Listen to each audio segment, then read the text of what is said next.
Bills Mafia. On today's Air Raid Hour pregame, we will be breaking down what we expect to see from the Bills this evening as they take on the Kansas City Chiefs in the AFC Championship game.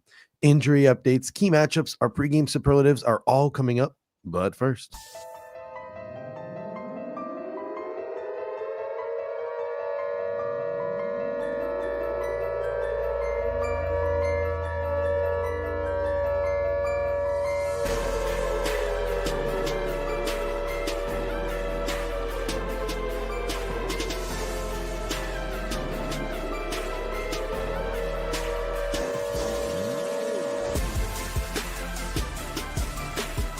welcome to the Air Raid Hour, a Cover One Network podcast. Here are your hosts, Judge Mathis and Tilt Money. ladies and gentlemen, welcome into the Air Raid Hour pregame show. My name is Steve Mathis. You can find me on Twitter at the Bills Guys, joined as always by my co-host Dave Tilton. You can find him on Twitter at Tilt Money. Sarah Christine comes in and says, "I'm scared." I think we all are. This is the first time the Bills have been back to the AFC Championship game since 2020. I think most people can agree that that was probably premature for the Bills to be there in 2020. They arrived a little early. This iteration of the Bills, the last couple of iterations of the Bills since then, have been the teams we've expected to be in this position and had expectations for in this position, not so much just playing with house money like they were in 2020. So the vibes are real. I texted Dave this morning. I woke up. This probably has nothing to do with the game tonight, but we had to start an hour later because I was up all night last night puking. Right, like maybe the nerves had something to do with it. I don't know. I think this might be like a little stomach bug or allergies, or something. But I was sick all last night, and maybe, just maybe, subconsciously, the Buffalo Bills are making me physically ill right now in anticipation for this football game. So, Dave, we are one game away from a date with destiny. The only team that stands in our way is Patrick Mahomes and the Kansas City Chiefs. You spoke on it on social media this week. How are you feeling? Yeah, I mean, look, I think you said it right. Back in 2020, played, obviously in January 2021, that Bills team was maybe ahead of schedule. I think, beating the Ravens, obviously in that divisional round, the same way they did this year, got to the AFC Championship game, and maybe kind of put Bills fans in a bit of a situation where it certainly raised the expectations then from there on out until where we got to now. Obviously, since then, have lost in the divisional round every year, and two of those times to the Chiefs. And obviously, both of those times against the Chiefs in the divisional round, the Bills had a good chance to win both of those games. And so this time around, it does feel different. It does feel like the Bills are deserving to be here. It's not anything that's ahead of schedule or anything like that, but it also puts into perspective for you that it's really hard to get to even this point in the NFL. You have to go through, obviously, the gauntlet of the regular season, difficult postseason games, and the Bills have yet another chance to take out the Kansas City Chiefs in the playoffs, a team that they haven't been able to beat in the playoffs in the Josh Allen era, even though they've had success against this team in the regular season. When it's come to crunch time, they just haven't been able to get over that hump.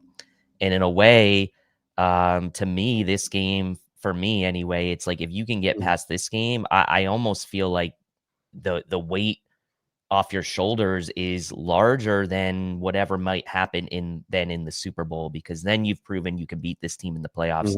You've proven you can go toe to toe with them, the best that the AFC has to offer, and then kind of whatever happens. But this is a big hurdle for this team to get past this sort of like mystic aura that the Chiefs have in the postseason. Yeah, I heard a quote recently, and it really stuck with me in terms of this game. And pressure is only for people who have something to prove, right? Like the Kansas City Chiefs don't have any pressure going into this game because there's nothing left that team really has to prove. The Buffalo Bills are the ones with something to prove. So the pressure is on the Buffalo Bills in this football game. Justin Tyndall comes in with a super chat.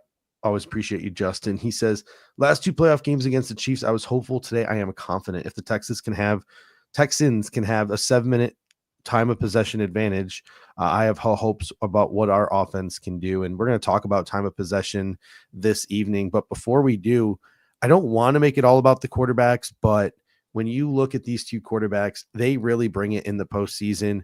Mahomes versus the Bills in the regular season is 1-4 with a 64% completion percentage, 260 yards per game, 10 touchdowns to 7 turnovers, 85.9 passer rating. Mahomes versus the Bills in the playoffs, 3-0, 75% completion percentage, 306 yards per game, 8 touchdowns, no picks, 126.6 passer rating. Josh Allen, right, has had a pretty good regular season against the Chiefs. 4-1. The offenses have scored 25.8 points per game, 296 yards per game, 13-4 touchdown to turnover ratio. But then the playoffs, despite the record being 0-3, he's even better. 28 points per game, 342 yards per game for the offense in totality, 9 touchdowns to 1 turnover. These are two incredible quarterbacks who turn it on in the postseason, and they may very well put on a show today. I mean, I think a lot of people are expecting the show. I mean, very similar to last week, I would say the storyline centered around the two quarterbacks. Last week's storyline was more about sort of the MVP discussion, and this week's storyline has obviously been a bit more about the sort of postseason success or lack thereof of, one team against the other in this situation. The Chiefs haven't turned the ball over since they played the Bills back in week 11. So like you said, you talked about those stats Patrick Mahomes has had against the Bills in the postseason. Obviously, Josh Allen equally, if not more impressive against the Chiefs in the postseason. This could be another sort of, epic game between these two teams. And it would be nice for once for the Bills to come out on top of one of these efforts. And then you see the parallels being drawn to like Michael Jordan and sort of his 7 seasons into the league was 0-3 against the Pistons. And then Josh Allen, 7 seasons in the league, 0-3 against the Chiefs in the postseason. And, you'd like to think that Josh Allen is Michael Jordan, but at the same time, Patrick Mahomes really right now is the Michael Jordan of the NFL. And so there are parallels on social media. I also put out sort of a parallel where I feel like what Josh Allen could do for the city and for the team would be similar to kind of what LeBron did for Cleveland and the Cavaliers when he won the championship there. Obviously, he left and came back, so it's not completely parallel, but I feel like the feeling around that singular player sort of really kind of galvanizing the city, the team, the organization, everything within is kind of something that Josh Allen can do for this team if he can get through this game.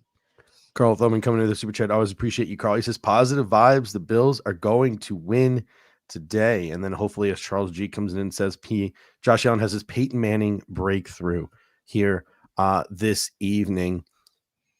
Just continuing on with the quarterbacks a little bit, it's magician versus magician today and Allen versus Mahomes. I think the winner of this game could very well be the one with the quarterback who makes just one more magical play out of structure than the other quarterback, because the Chiefs have, the Bills have surrendered 9 touchdowns on plays that have taken 4 seconds or longer. Out of structure plays, the quarterback scrambles out of the pocket. The Bills have surrendered 9 of those touchdowns this year, most in the NFL. The Chiefs are second with 7. So these are two defenses that struggle when the quarterback gets out of the pocket, when plays are made out of structure. The Bills were caught on camera by the media this week in their practice setting, practicing the plaster drill where the DBs were having to shadow the wide receiver as the plays were extended. They are preparing themselves for some home magic this week. I'm sure the Chiefs are preparing themselves for some Josh Allen this week. Whichever quarterback's got a little bit more might be the winner of this game ultimately. Yeah, and I think we mentioned that these teams really haven't turned the ball over much. So when you talk about a turnover being a game-changing play, it's actually maybe the reverse in this game. It could be the quarterback that does make the one extra special play. Expect both of these teams to be very aggressive on 4th downs. Cool stat that came out really for the entirety of the conference championships. These are the 4 best 4th down percentage conversion teams in the NFL, the 4 teams that are in the conference championship game. So as much as the Bills have struggled on 3rd down, and they have all season, they're going to have to be ready for some 4th downs as well in this game. And I think that will go for the Chiefs. And a lot of those magical plays we've seen in the past within this series have come on 4th downs. Obviously, going back to the 13 seconds game, Josh Allen making some incredible plays on 4th down, the game earlier this year, the 4th and 2. And the Chiefs have done that as well. So 4th down also going to be big, where some of those magical sort of quarterback moments are likely going to happen. All right, let's get into some of the nuts and bolts for this matchup today. Let's start with the weather and the injury report. The weather, kickoff projected temperature around 30 degrees and declining from there. Real feel will be low 20s, high teens. There will be very little wind and no precipitation. So really, outside of it just being cold, which both of these teams are very, very used to, very, very accustomed to, not much in terms of weather should be affecting this game. Yeah, I mean, honestly, for a late January in Kansas City, I mean, it's pretty ideal conditions, to be honest. I mean, 30 degrees probably going to feel, and obviously it's going to go down throughout the evening, but probably going to feel decently warm to the Bills players after playing in the cold game last week. I think that, yeah, weather almost should have no impact on this game. And, you worry maybe a little bit about the kicking game in a tight matchup where it could come down to that. And it really shouldn't affect the kicking game either. Looking at the injury report, because of course they're the Chiefs, no injuries to report, no one doubtful, no one questionable for the Kansas City Chiefs. For the Bills, out is safety Taylor Rapp. We will talk about that more when we talk about the defense. Questionable is Christian Benford. That is a big one. You don't want to be down 2 starters in your secondary. Elevations from the practice squad where Kareem Jackson and Will Clapp both are expected to be active today. Kareem Jackson will likely be the third safety in case either Cole Bishop or DeMar Hamlin get injured. And Will Clapp will be taking Cedric Van Granger's place because the Buffalo Bills clearly don't want a rookie as their backup center. They want some experience back there. So the Bills have some injuries that they are dealing with. And of course, the Chiefs are 100% healthy. Yeah, and Taylor Rapp obviously had the early game interception the last time these two teams played to kind of set the tone, and had the interception last week against the Ravens. So it's a big spot for Cole Bishop. And but otherwise, the Christian Benford one, it seems like, I don't want to get my hopes up, but it seems like he might be trending towards playing. We'll probably get the official word, obviously, sometime in the next several hours. Hopefully we'll get that official word before the actual inactives list have to come out that he's cleared and that he will be good to go, because that would be a big blow. Obviously last year we fought the injuries really in the secondary and at linebacker. This year more so in the secondary right now. So if you can really limit the damage and only be down Taylor Rapp, that's ideal for the Bills. And the Chiefs, of course, no injuries coming into this one, at least no one that's not already on IR. Let's talk about now the Buffalo Bills offense versus this Kansas City Chiefs defense led by Steve Spagnuolo. What does the DVOA tell us about this Chiefs defense? Yeah, this Chiefs defense, DVOA 12th overall, so pretty solid. 17th against the pass, 9th against the rush. In both passing and rushing, the DVOA is pretty well aligned with the raw statistics. Against the pass, the Chiefs are 18th in raw statistics and 17th in DVOA, so some very close alignment here. They've played a mix of top DVOA passing offenses: Baltimore, Buffalo, Tampa Bay, and San Francisco, and some bottom tier passing DVOA offenses as well: Cleveland, Las Vegas, Houston. They're allowing the 11th lowest yards per attempt, 7.0 in the pass game. They're top half in the NFL in interceptions, bottom half in sacks. Against wide receiver 1's 26th, wide receiver 2's 10th, wide receiver 3 12th, tight ends 11th, and running backs out of the backfield as pass catchers 3rd, which has obviously been something they've done a really good job at defending. Against the run, they're 8th in raw stats versus 9th in DVOA. So again, some alignment here. They've played against a handful of top 10 rushing DVOA offenses: Baltimore, Buffalo, Tampa Bay, Houston, Cleveland, Las Vegas, all bottom 10. They're allowing the 7th lowest yards per attempt on the ground at 4.1, and they've only allowed 13 rushing touchdowns all season, which is actually the same number as the Bills, which is tied for the 10th lowest allowed in the NFL. So the raw statistics here in the DVOA, we have a situation where in both cases on the defensive side, we have quite nice alignment. And it's really kind of driven by the fact that they played a mix of top tier passing and rushing offenses, as well as some bottom tier opponents as well. Yeah, I look at this game and I immediately just think about the running game for the Buffalo Bills. I think the best way to defend Patrick Mahomes is to simply keep him off of the football field. And the Bills held the Chiefs to their lowest time of possession of the season this year in 2024 in week 11. This was despite James Cook only averaging 1 point yards per touch in that game. It is important to note there was no Spencer Brown in that game. He was missing with an injury. But the Buffalo Bills faced 3rd and 7 plus 10 different times in their last meeting with the Kansas City Chiefs. Josh Allen literally carried that offense to 30 points and a win. The running game has to allow Josh Allen today to take that Superman cape off at times. Yeah, and look, talk about their rushing defense in the DVOA being top 10, but if you kind of look at the very sort of most recent trends, taking out week 18 because they didn't really have their starters playing in that, but they did allow 149 rushing yards last week to the Houston Texans and Joe Mixon and co. In week 17, the Christmas game against the Pittsburgh Steelers, 202 rushing yards allowed to Pittsburgh in that game, and they allowed 139 rushing yards to the Cleveland Browns in week 15. So although the DVOA as a body of work looks good for this Chiefs defense against the run, I do think the Bills will have a chance to run the ball. And as you said, get them out of those third and long situations, because if the Bills can get themselves in 3rd and 3s and 3rd and 2s, even 3rd and 4s, to be honest, like that's in most cases 2 plays for Josh Allen to have the ball in his hands, either to sneak it.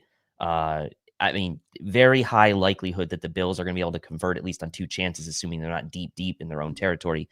And they're going to probably go for it on anything sort of 4th and 1.5-ish or less, right? So it's really key for that Bills run game to kind of keep the down and distance in a good schedule, so that doesn't have to be, like you said, Josh Allen on these 3rd and 10 pluses every single time trying to make something happen. Yeah, and the Bills need to continue to lean into this diversified run game. The use of Alec Anderson, the use of Reggie Gilliam, I think really going under the radar this season has been the run blocking and the usage of Dawson Knox outside of just the traditional passing game. And then you have Matt Collins, who I think is going to play a large role as well. This is a team. This can be a different run game when the Buffalo Bills play the Kansas City Chiefs today. Again, Spencer Brown was out in the first matchup, week 11. That's 1. Alec Anderson had an 8% snap share. That has gone up significantly since week 11. Reggie Gilliam has a 12% snap share in that first game. That number has gone up significantly since their first matchup in week 11. You have Matt Collins and 11 personnel. This is a stat from Loa Buff that he posted today. It was a great stat that he posted on Twitter. The Bills have the 4th most 11 personnel rushes since week 11. They are 2nd in success rate, 1st in EPA per attempt. The Chiefs defense against 11 personnel since week 11, 31st in yards per carry allowed, 30th in EPA per attempt. The addition of Amari Cooper, one of the things that I think goes under the radar is the fact that it has allowed Matt Collins to not have to play so much on the boundary and play that like big slot pseudo blocker role. And I think that has made our 11 personnel deadly as well. So between Anderson, Gilliam, Knox, and Hollins, I think they all play a large role today in helping the Buffalo Bills jumpstart this run game and jumpstart the play action. Yeah, I think this run game is going to be huge today for the Bills. And it's been said in the comments section, you want to kind of try your best to take Chris Jones out of this game, who, by the way, is the number 1 graded interior defender as far as pass rushing is concerned for PFF. And again, we take these grades with a grain of salt, but I think not a lot of people would argue his proficiency. He's probably the best interior pass rusher from the defensive line in the NFL.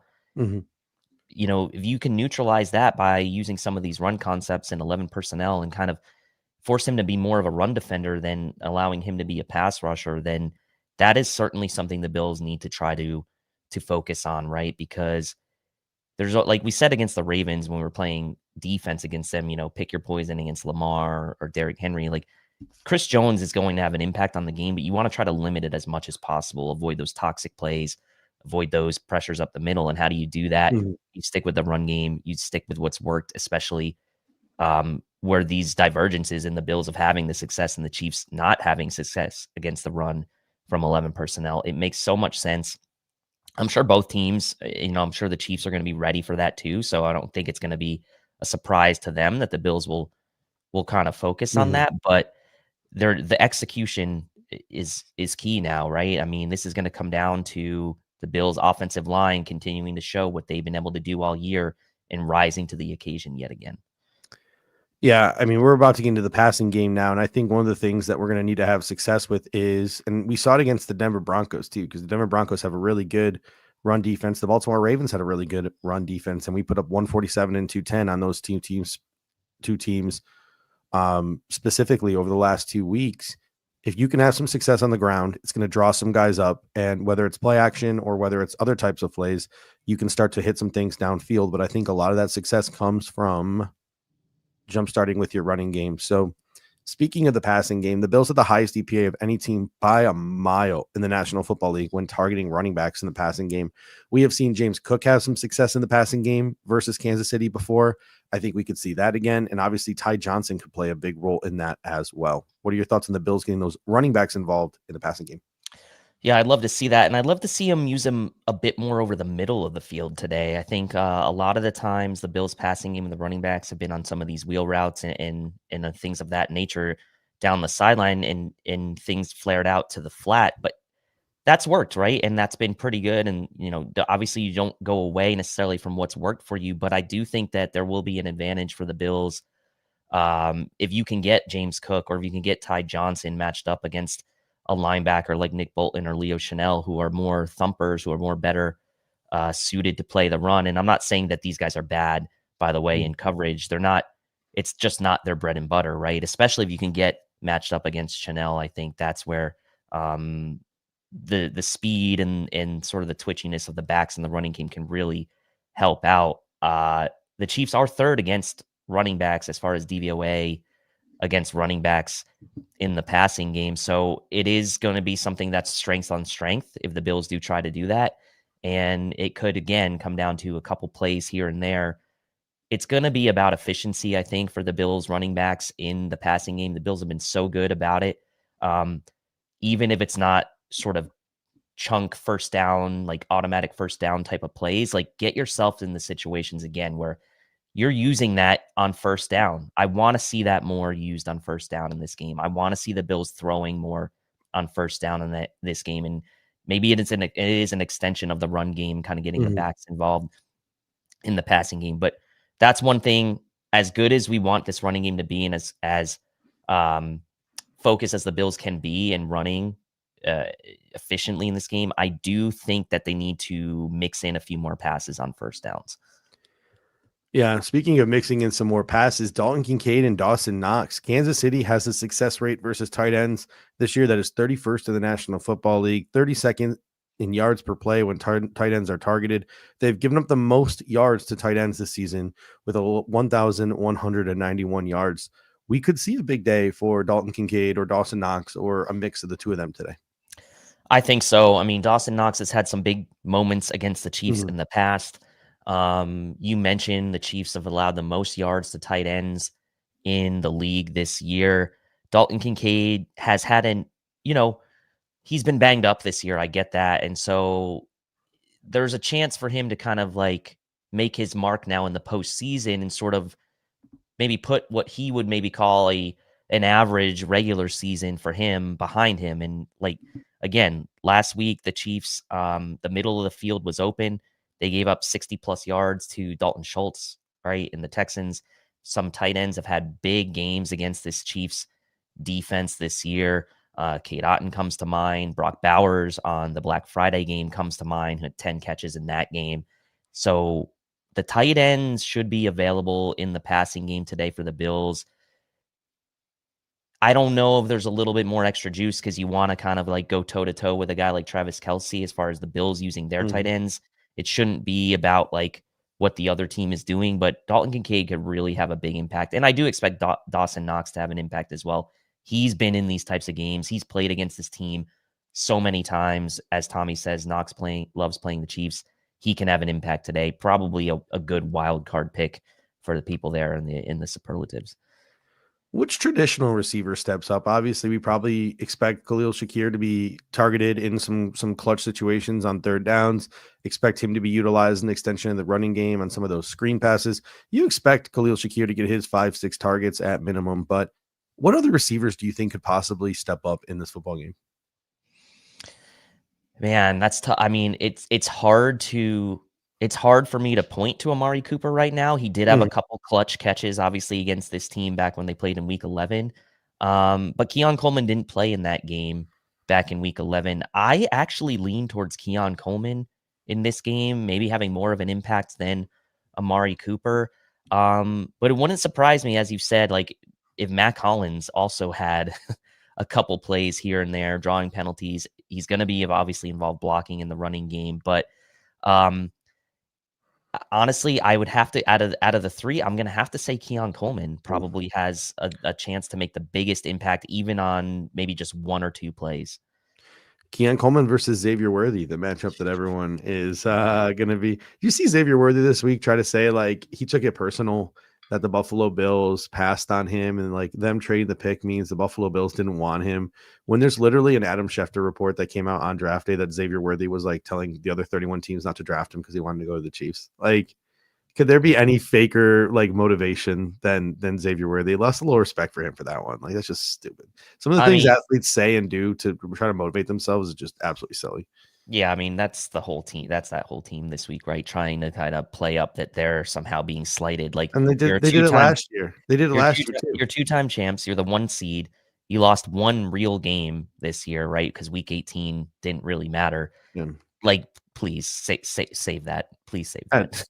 I mean, they get the right to talk because they won last year, but like them in the locker room after the game was like, well, they said that they had us right where they wanted us. They finally got home field advantage. Well, look at them. Like, yeah, dude, when you pull your starting linebackers off the streets, and that's the only reason you pretty much beat us, like, cool, talk your talk. I'm really looking forward to hopefully getting some vengeance this afternoon. And Brendan P comes in and says Curtis Samuel could possibly be a surprise, healthy and getting involved in the game plan. Yeah, really excited to see not just today and hopefully 2 weeks from now, but next season what the Buffalo Bills can cook up for Curtis Samuel. I think over the last couple of weeks he's proven what he could possibly bring to this football team in the future.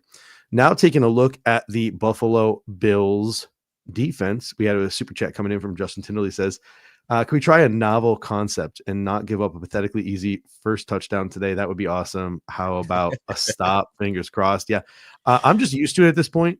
I'm just used to it at this point with the Buffalo Bills defense giving up that first drive touchdown. I think Bills fans are pretty accustomed to it at this point. So don't fret if that is something that occurs. Carl Thurman comes in and says, don't forget to talk up our O-line. When the game's done, everyone will be lauding our outstanding O-line. They keep Josh clean and open. Big holes for the 4 running backs. Yeah, 100%. I'm definitely, when we get to our superlatives, I'm going to be talking about the Buffalo Bills offensive line a lot. Specifically to defense now, Dave, what does the DVOA tell us about this Chiefs offense that the Buffalo Bills will be going up against this week? Yeah, good Chiefs offense, even though maybe it didn't feel like it during the season because of how many close and lucky games they were in. 8th overall offense, 11th in pass, 12th in the run. On the passing side, they're 14th in raw stats versus 11th in DVOA. So we do have some alignment here. They played 8 games, which equated to 6 teams because obviously the Chargers in Denver, they played twice against top 10 DVOA passing defenses. Baltimore, the Chargers twice, Denver twice, San Fran, Houston, and Pittsburgh. Since week 12, excluding week 18, they were averaging 240 passing yards per game. They only had 181 passing yards against the Bills in their last matchup, which was the 4th lowest total for their season, excluding week 18 against the Broncos. Against the run, 22nd in raw stats versus 12th in DVOA. So this is out of the 4 categories we kind of review, the most divergence we have. The DVOA telling us that the Chiefs' run game is a little bit better than advertised, and obviously got some life injected to it with Kareem Hunt. Isaiah Pacheco did not play in the first matchup between these two teams, although Kareem Hunt has looked maybe like the better running back at the tail end of the season for the Chiefs. But again, wouldn't discount Isaiah Pacheco in a game like this. He will be ready. They played 6 games, 5 teams against top 10 DVOA rushing defenses, including 3 of the top 4. They played Denver twice, Baltimore, Houston, Tampa Bay, and the Bills, actually a top 10 rushing defense in DVOA. Their 4.0 yards per carry was the 4th lowest in the NFL during the regular season. But they only had 7 rushing fumbles all year and only lost 2. So very solid when it comes to that, running the ball. But yes, the DVOA really is kind of similar again with the raw statistics. The only thing really that stands out here is that their rushing offense a bit better than advertised. And of course, as Pacheco continues to ramp up that 2-headed monster with Kareem Hunt, Isaiah Pacheco, and obviously P. Ryan kind of as their passing down back. not too dissimilar from what the Bills kind of have going right now with their three-headed monster. Charles G comes in and says, with Kansas City, you kind of got to throw out the regular season. They always bring new wrinkles in the playoffs. And yeah, I mean, I'm looking at that offense and I'm looking at that depth chart and I'm like, who's going to be the guy that Andy Reid's going to be cooking for today? Like, who's going to be that guy? It's like, God, darn it, after the game. Like, I can't believe, like, this Bills team has been sort of, we've had guys like Juju Smith-Schuster, like, take some chunks out of us, which is unfortunate because I don't really think very highly of Juju Smith-Schuster, but I'm looking at it and there are three players to me where I'm like, one of these dudes is ready to pop off. Like, I think Xavier Worthy, that could be a guy that they drop a lot of plays for. It seemed like Andy Reid really wants to get him involved, especially when they're playing the Buffalo Bills. You have Hollywood Brown, who still hasn't sort of really popped off yet since he's re-entered the lineup. Is this the week where like Hollywood Brown reemerges? And then you mentioned Isaiah Pacheco, like he's ramping up. Is this the week where it finally all clicks for him? I think there are a number of sort of wild cards for this Kansas City Chiefs team. Hollywood Brown and Isaiah Pacheco being the two biggest ones. Yeah, Hollywood Brown, he's made some impactful catches, although in low volume over the last several weeks since he's been back. A couple nice ones against the Steelers back around the Christmas game and so on. But to me, it's Xavier Worthy that really worries me the most. His last 5 games, obviously didn't play in week 18. He's had 6, 11, 11, 9, and 6 targets. So they've really been focused on getting him more involved. 31 receptions over that same time span. So 5 games, 31 receptions, not counting again week 18. They've really gotten him going. And if you remember that last game the Bills played, they did have a big downfield play that they connected with on to Xavier Worthy, but he was out of bounds. His feet were out of bounds. And so you do worry a little bit about that. I do worry about him in sort of the reverse game, the misdirection game.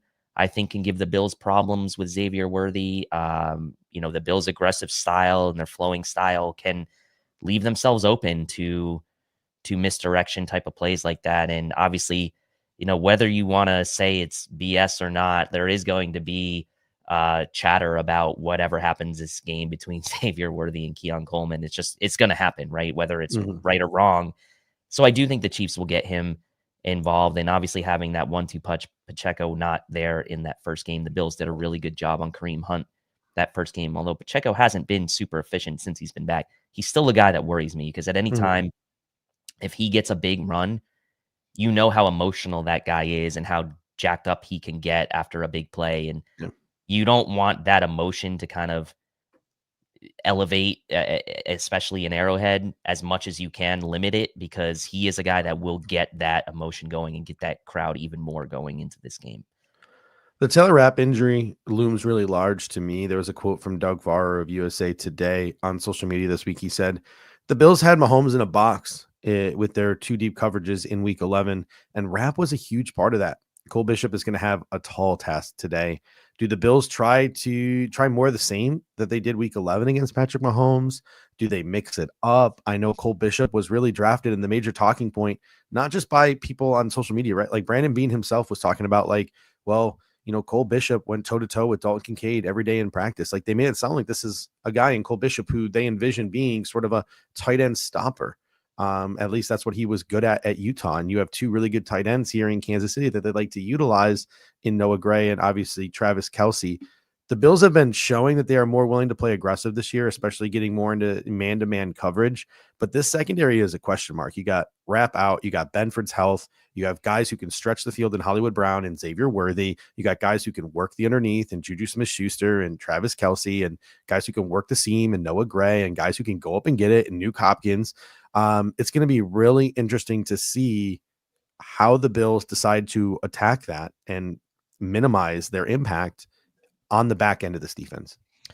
Yeah, it's a tall order. I think there's a lot of pressure on Cole Bishop. I think there's a lot of pressure on Terrell Bernard in this game because you have, maybe 2 schools of thought. You need to leave Bishop maybe in the back, the back half there to potentially help against over the top plays to Hollywood Brown and Xavier Worthy. But on the other hand, if he's supposed to be this great player in coverage against tight ends, do you use him more against the tight end and kind of let Bernard have a bit more freedom, potentially maybe blitzing or whatever the case may be? In the last game, obviously Bernard was the main spy they used against Mahomes.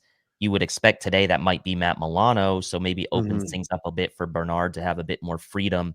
Maybe Bernard gets involved as well in sort of coverage against Kelsey, and maybe it's a two-man sort of effort between Bernard and Bishop, right? But then obviously it exposes you sort of on the boundaries with Benford and his health may be in question. Although I would say from, a concussion, the one, I guess, positive you can take away from it is it's not necessarily something that would affect, his ability to run or things of that nature, right? It's not like a lower body or lower leg or ankle or foot injury or something like that. So we will see. Mhm. Um, it's a really big spot for Cole Bishop because obviously at times, and this includes Taylor Rapp, the Bills have been beat over the top a few times. And we all go back to that game against the Texans where he got beat by Nico Collins, and obviously Taylor Rapp got beat in that game against Denver Broncos, but the Bills were able to adjust from there. So that first drive, like you said, and I forgot who said it, was it RJ? Maybe he was like, can we please kind of get a stop on that first drive?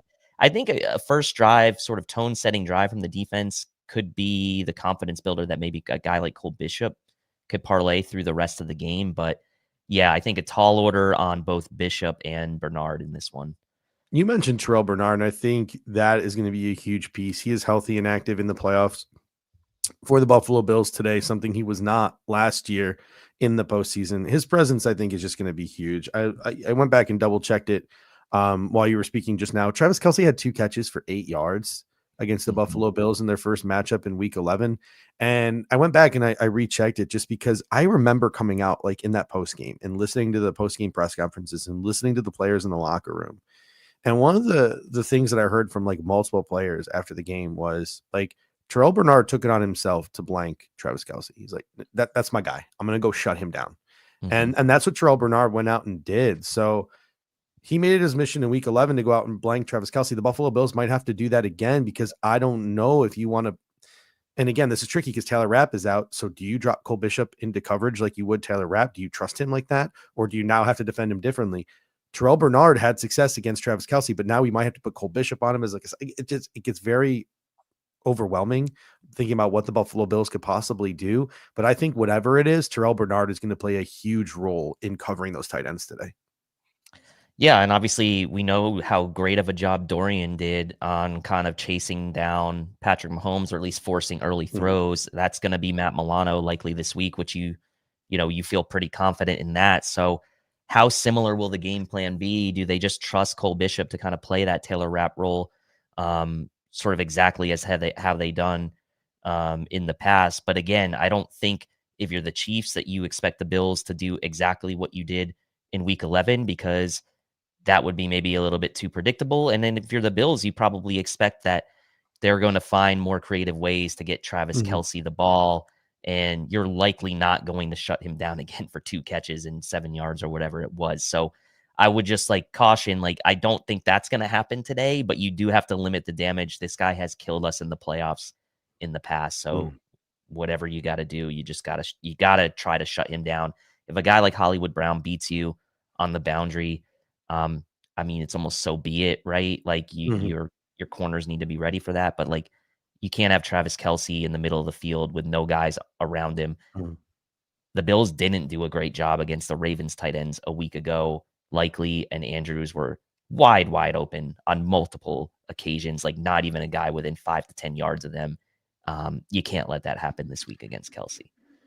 Yeah, looking at the other linebackers, Matt Milano, right? It's going to be his job probably to spy Patrick Mahomes, and he's got to be on top of his game. We need to affect those off-structure plays that Patrick Mahomes seems to be so great at.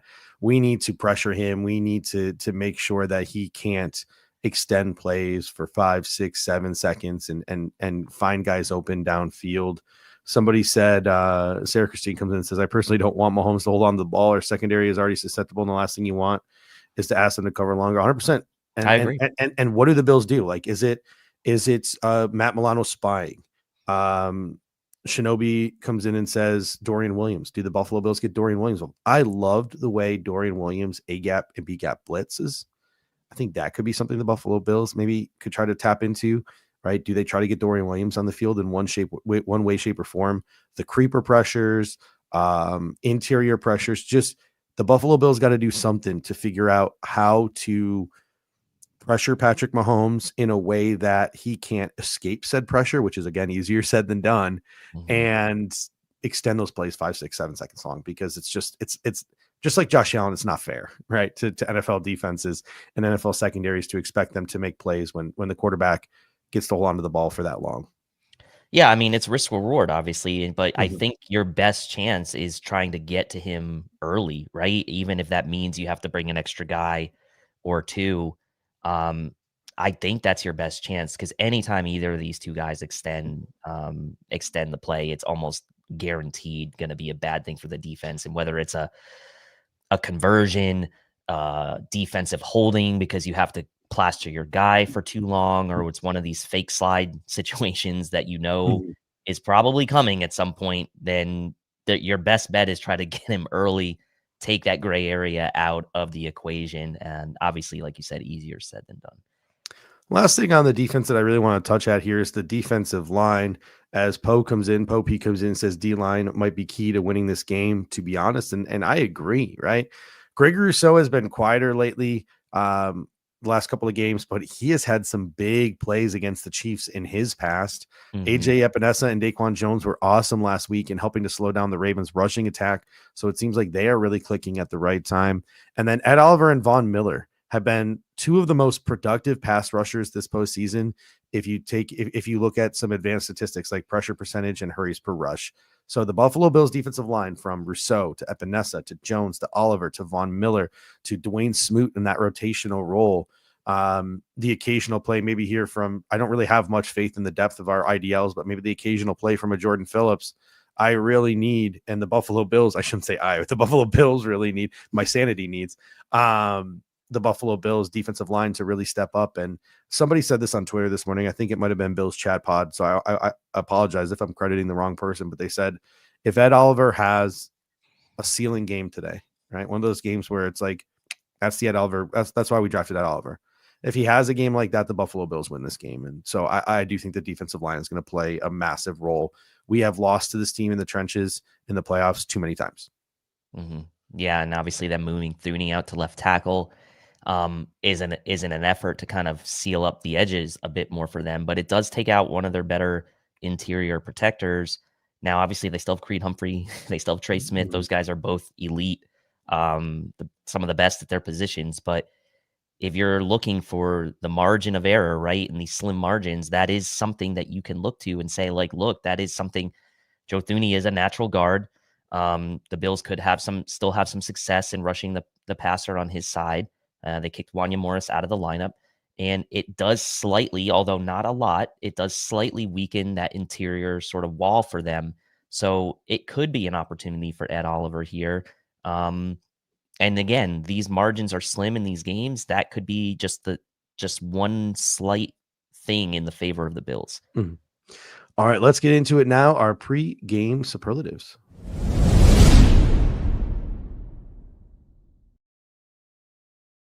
As always, we start with our Take Me Higher player of the game. This is a Buffalo Bills player not named Josh Allen, a star player who needs to step up for the Buffalo Bills and have a great day in order for the Buffalo Bills to beat the Kansas City Chiefs.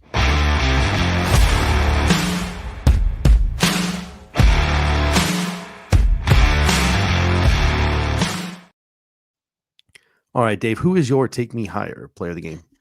You know, it's funny. I was going back and forth on this one for a while, and I really wanted to pick Dalton Kincaid just because of the stats and the metrics that the Chiefs have struggled against tight ends. I mentioned that a little bit earlier in the show, but I think I got to go back to the well again. The same guy I picked last week. I think it's got to be James Cook again today for the Bills.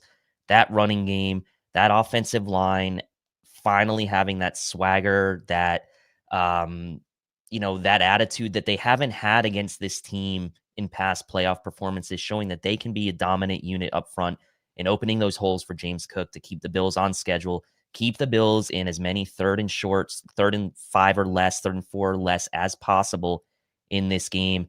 James Cook's got to be involved. And then in the passing game as well, we've kind of seen him maybe taking a back seat a bit to Ty Johnson in the passing game. But I think, look, James Cook has to be huge today for the Bills.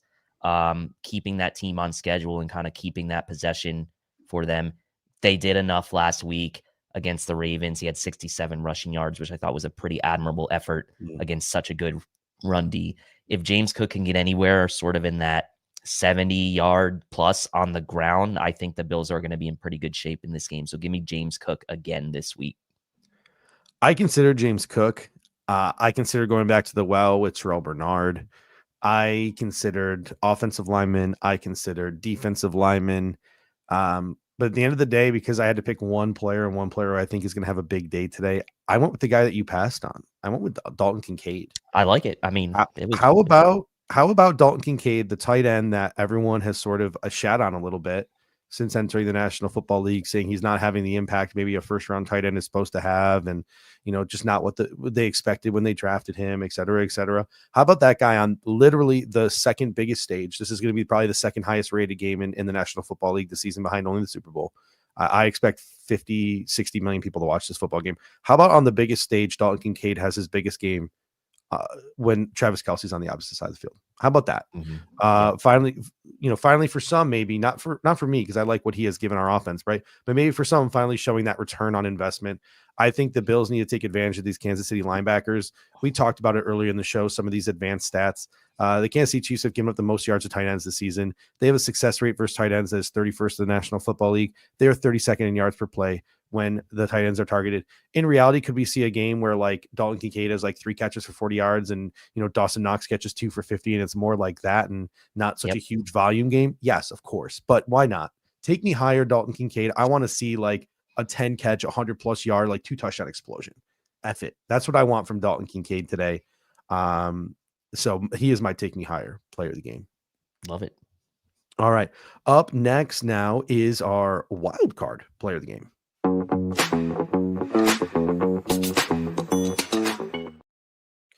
All right. Looking at some of the players, maybe not your cornerstone players, right? Maybe some backups or some lower end starters. Who is sort of a surprise player or an under the radar player that steps up for the Buffalo Bills so they have some success today? We've already got Shinobi coming in saying That's a good one. Curtis Samuel. Charles G says a Dawson Knox playoff tutty is overdue. What do you think is your wild card player of the game? Yeah, I think there are a lot of good options for this, but I kind of mentioned as we were kind of heading into the superlatives section, talking about how the Chiefs have moved Joe Thuney to left tackle.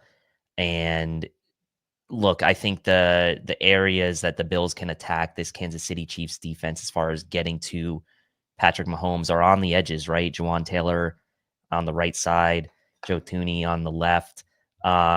I think for me, it's AJ Epinesa as a wild card. And I've picked him before in prior games earlier this year, but his length, maybe his ability to bat a ball down as Patrick Mahomes kind of looks back to his left, maybe his ability to kind of have some one-on-one wins against Thuney or whoever in that rotation, whether it's him or Rousseau as they rotate, because Vaughn's usually going to be on the other side.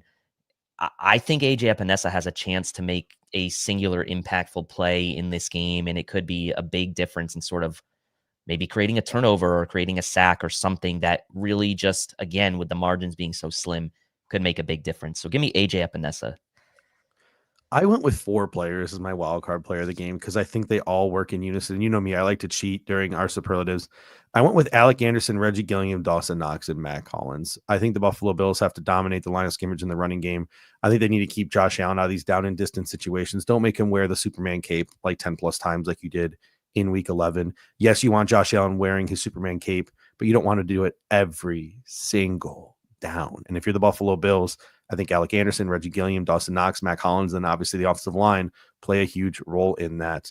Anderson and Gilliam give us those heavier, more diversified sets.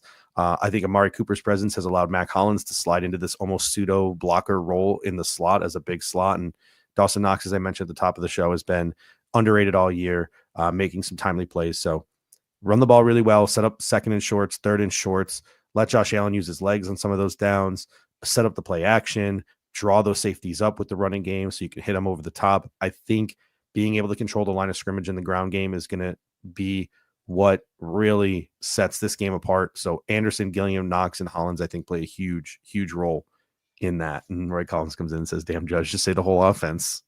I think I think most of the guys, other than Matt Collins, I think most of the guys I pick play a lesser portion of the percentage of the snaps. But I just think those 4 guys like have done wonders for our running game. So kudos to them, shout out to them, and hopefully they step up again today.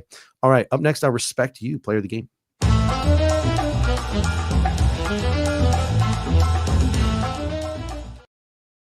All right, Dave, who is a Kansas City Chiefs player the Buffalo Bills have to respect in order to win this football game? I mean, so many options, right? You can say Kelsey, you can say Chris Jones. There's just so many. I'm saying because like I just feel like something's coming with this guy. I think it's Xavier Worthy today for the Chiefs. Obviously got to respect Chris Jones, and Mahomes is kind of like in the same category as Josh Allen. We already know that. But I think you got to really respect Xavier Worthy today. No Taylor Rapp on the back end. The Bills have been really, throughout McDermott's tenure, quite good at limiting the big play down the field, but there have been a few this year. Obviously, Nico Collins, the Texans game, the game 2 weeks ago, Troy Franklin in the Denver Broncos. So to me, Xavier Worthy scares me a bit in this game, whether it's a deep ball, whether it's misdirection on some reverse type of play. I'm going to say Xavier Worthy is a respect you player today because of that and because of his uptick in involvement over the last 5 to 6 weeks for this Chiefs offense. We've got Roy Collins coming in saying, obviously, Chris Jones, TR saying Kelsey, Ed K saying Pat Mahomes, Shinobi says, don't let Kelsey beat us. Max says, you got to respect Taylor Swift. Her demonic powers are unmatched. Some real doo-doo shiz. Kelsey, can't let him take over. Chris Jones, game wrecker. To me, obviously, if we're discounting Patrick Mahomes, which typically, like if we're discounting Josh Allen, we got to discount Patrick Mahomes as well. It's just a given. I'm gonna go with Chris Jones, but it's just how many times did I used to pull this quote? Right, big time players make big time plays in big time games, and the Chiefs just have so many of those guys. Whether it's Patrick Mahomes or whether it's Travis Kelsey or the guy I'm going with here, Chris Jones, other guys have starting to really solidify themselves, like Trent McDuffie, and making those type of plays. They have a guy in Nuke Hopkins who you'd expect to go out there and get you a bucket if needed, right? Like he's a guy who could really step up. So I'm going to go with Chris Jones just because he's a wrecker on that defensive line, like literally a one-man wrecking crew. Some other people have pointed out George Karlaftis. I think that's a great one. He's just such a power player. Him and Jones are just great power players along that defensive line. So many to choose from. I'm going to go with Chris Jones here as my respect you player of the game. And we got 2 superlatives left. Next is our hot take.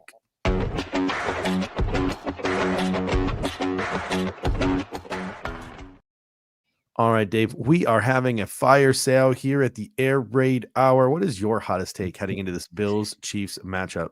Yeah, it might not seem like a hot take on the surface, but it actually is quite the hot take because how many times have kickers, Will Lutz aside going to halftime last week, but whatever, like kickers typically don't miss kicks against the Buffalo Bills. We saw the Jake Elliott kick last year against Philly.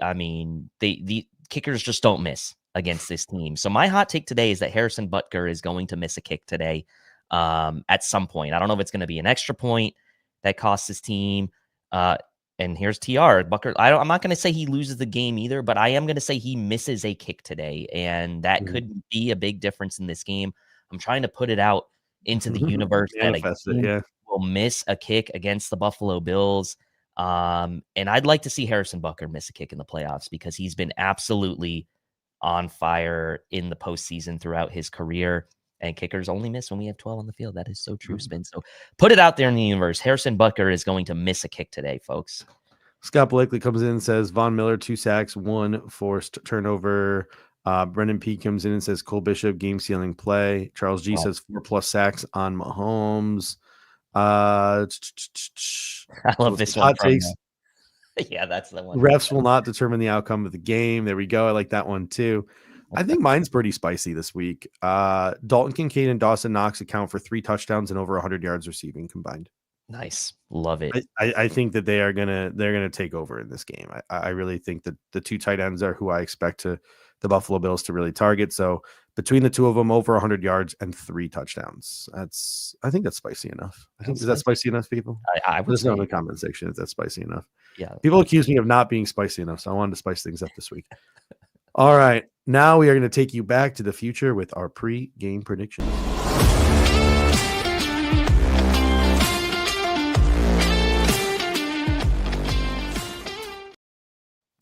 All right, Dave, paint a picture for us. Take us back to the future. How do you see this game playing out?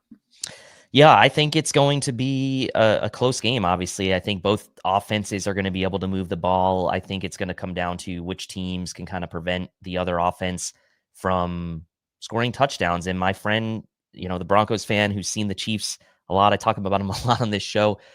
He was like, look, at the end of the day, the Chiefs are going to move the ball up and down the field. It's what you can do to prevent them inside the 10-yard line. And I thought that was an interesting comment because, yeah, we typically think about the red zone, but I kind of agreed with him. What happens inside the 10-yard line in this game for both teams could really make a difference. The Bills have to do an excellent job in the red zone and inside the 10-yard line, keep the Chiefs from getting touchdowns. They're going to get touchdowns, and I think the Bills will get touchdowns as well. But in the end, in this moment, with the vibes, I don't want to put any bad vibes out there. I'm going to pick the Bills to win. I want to see them win. I want to see them knock off the Chiefs finally in this situation in the playoffs that they haven't been able to overcome before. I think it's going to be an anxious game. I do think it will come down to the Bills' defense being on the field and having to stop Mahomes, and they get a little bit of vengeance from 13 seconds and are able to stop him in the end. The Chiefs will have to score a touchdown to win, and the Bills will end up having success in stopping him in the end. Bills 28, Chiefs 24. All right. I got a similar score. I'm saying Bills 34, Chiefs 24. Wow. I think that the defense does enough to slow down the Chiefs' attack early in this football game, and I think the Bills' offense leans on that running game. They have some success, and it opens stuff up down the field late. So I think the Bills run away with it in the second half, 34-24. Are we ready to be hurt again? Is that what you're saying? We're ready to be hurt again. Yeah, I'm ready to be hurt. No, positive vibes. We're manifesting. Yes. Ladies and gentlemen, that'll just about do it for us this evening. Hopefully we'll be back tomorrow with another Victory Monday and then another preview show 2 weeks from today. Do not forget, win or lose, the Cover One post-game show will be live following the game, and our next show will be tomorrow night at 9 p.m. If you are looking to support us here at the Air Raid Hour, there are 3 things you can do. The easiest, the tier 1 of our Air Raid Hour package here is you can smash that like button. That helps us a lot with the algorithm. Tier 2, the second thing you can do is you can click that share button and share this episode to social media, to text it to a friend, a family member, anyone you think might enjoy this show before the Bills and the Chiefs kick off this evening. And then number 3, if you really, really, really, really want to help us out, and this goes a long way, went a long way last week, after the show is over, right, you can help us juice the algorithm a little bit and help us get the show in front of some more eyeballs. Once the show is on demand and it's full replay, it's no longer live.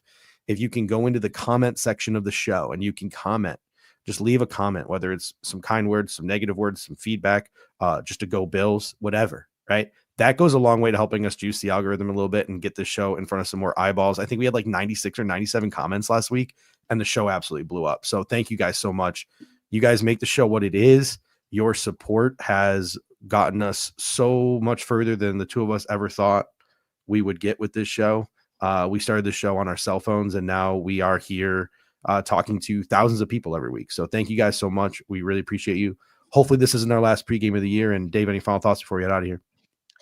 Yeah, I'll just echo those thoughts. Like, don't want it to sound like it's the last one, but this has been you all have been through this whole season with us. And I will say, for me, from my personal sort of perspective, I felt like this season absolutely flew by. Like, it doesn't feel like that long ago to me that we were talking about that Arizona Cardinals game in week 1, or we were talking about training camp and Keon Coleman and whatever the case may have been. Like, this season flew by, and I'm not ready for it to end. So let's get that win today. Let's get that win. Ladies and gentlemen, thank you guys so much. And until next time, go Bills. Go Bills. Thank you for watching tonight's episode of the Air Raid Hour. Make sure to hit that like button on the way out.